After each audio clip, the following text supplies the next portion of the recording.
Trigger warning po sa lahat ng nanonood dito at online. May mga indikasyon po na ang naganap na pamamaril sa Tacloban ay may impluwensya ng grupong tinatawag na 764. Ano ang 764? Nagsimula ito sa Texas, USA, ng isang 15 years old na ang pangalan ay Bradley Cadenhead. Cadenhead claims an individual he met through the online game Minecraft aided him in starting 764.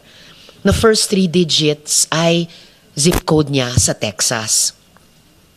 Ang modus ng grupong ito, maghanap ng mga vulnerableng minors online at hikayatin na gumawa ng kahindik-hindik na bagay. Sabi mismo ng FBI, the leaders of the group are pushing victims to create graphic pornography, to harm family pets, to cut themselves with sharp objects, or to even die by suicide. Paano? Kinakaibigan muna. Binibigyan ng sense of belonging. Pinaparamdam na may lugar sila. At saka unti-unting hinihikayat sa mas madilim at mas mapanganib na gawain.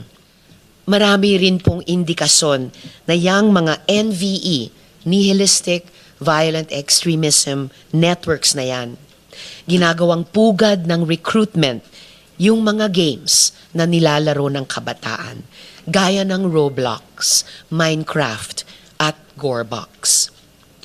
Sa loob ng grupo, may mga materyales tungkol sa sextortion o yung pananakot gamit ang mga sexual images.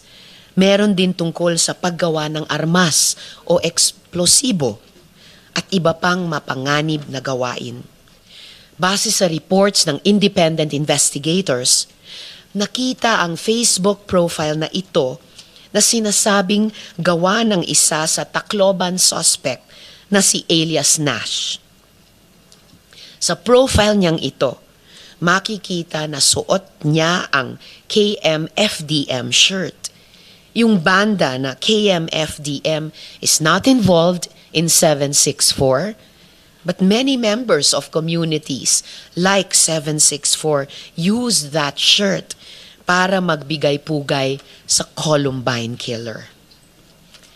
Iisa lang ang Facebook friend at ayon sa ating source, ito ang dummy account rin ni Elias Nash na may pangalang Date LARPing.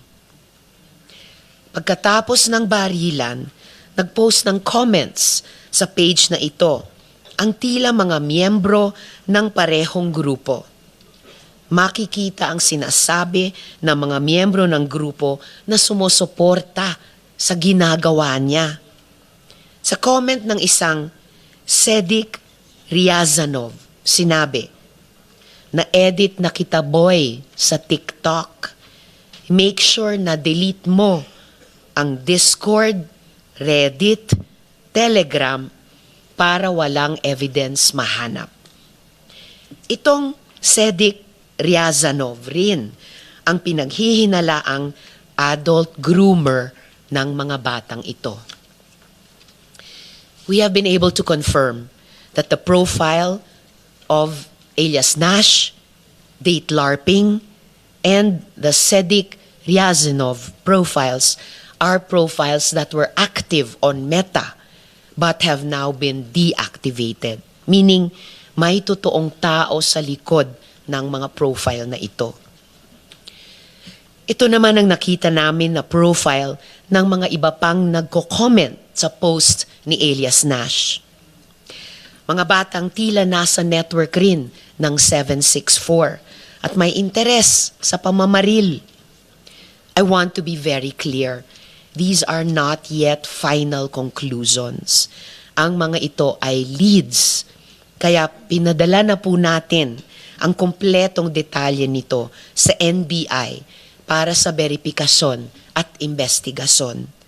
Posibleng may mas malawak na network at kailangang mahuli ito bago pa magkaroon ng susunod na mabibiktima.